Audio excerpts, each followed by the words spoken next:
Hey everyone, Mr. Sujano here. In this video, we're talking about PlayStation 4, PlayStation 2, Game Boy Advance, and more. Let's get started.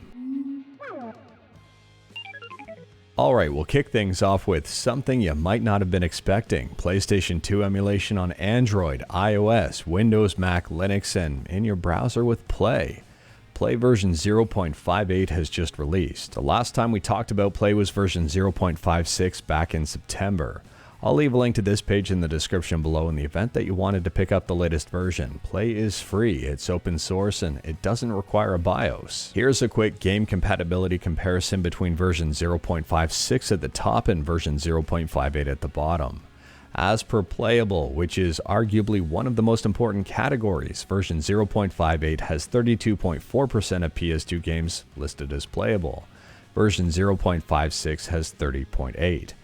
And version 0.58 has tested more games, 2355 versus 2286. In terms of emulation, my philosophy is the more the merrier, so even though PCSX2 and Aether SX2 are amazing, I'm still rooting for Play.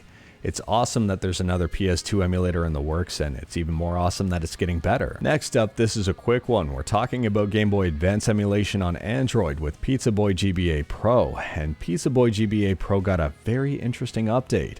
It's got a brand new HLE BIOS. Apparently the developer has rewritten the BIOS on this to hopefully make things more accurate and games run a little bit smoother. It's worth pointing out that at this point in time the new BIOS is only available on Boy GBA Pro, the paid version.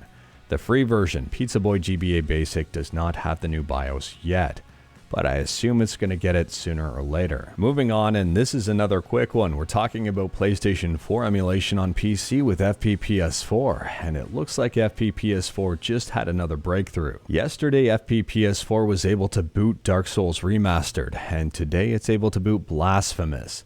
So this emulator is making leaps and bounds. These games aren't playable just yet, but just booting them is amazing. Next up, there's even more interesting news on this whole Sony, Microsoft, Activision saga, so get your popcorn out.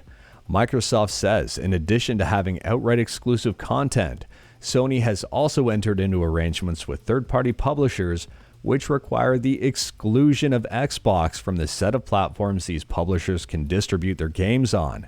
And these games include Silent Hill 2 Remastered, Final Fantasy XVI, Bloodborne, and Final Fantasy VII Remake. At this point, I don't even care who wins, I'm just curious to see what happens. Let me know your thoughts about this entire situation in the comments below. Last up, we're talking about Linux, specifically one of my favorite Linux distributions. That would be Linux Mint. Linux Mint version 21.1 has just released and completely changes the look and feel. Whether you're using Cinnamon, Mate, or XFCE, every single version got updated. Interestingly enough, with this release, Linux Mint looks a little less minty. This is the old look and feel, and this is the new look. I would argue it kind of looks more like Windows, but at the same time it does look more modern. For most people who are new to Linux, I recommend Linux Mint. It's easy to set up and easy to use, and most importantly, it generally just works. It is free, it's open source, and I'll drop a link to it in the description below. But anyways, that is all I've got for you in this one. Straight to the point, all stuff and no fluff. We talked about a ton today. Let me know your thoughts about absolutely any of it in the comments below. If you like this video, leave a like. If you didn't like this video, leave a like.